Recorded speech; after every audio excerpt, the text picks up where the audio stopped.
I first thought about writing this book, a couple weeks after my injury, because the way I looked at the situation was, how could I turn what the world viewed as a negative into a positive and help people? So I started writing down how I felt on a daily basis. I used to write guys on the team letters and notes before the game just to be a thing of encouragement for them, to help them. But my goal with this book was to encourage people. Hopefully it would serve as a source of inspiration and motivation for a lot of people, but ultimately serve as a tool for God, to just help people get through whatever they're going through in life.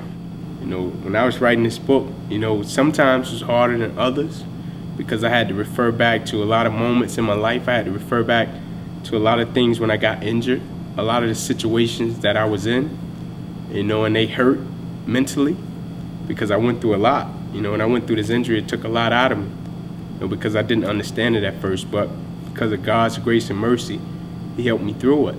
And He gave me wisdom and He gave me insight of this situation. And I was able to help people with it. I don't think the situation is about me at all. I think it's about giving God the glory because that's who deserves it. So that's what I try to do with my situation every day. I just try to help and motivate and inspire any way that I can and encourage people because that's what I believe life is about. I talk about my life in this book from when I was a child to now that I'm a man. And I talk about where I grew up. I talked about recruiting. I talked about coaching. I talked about my injury.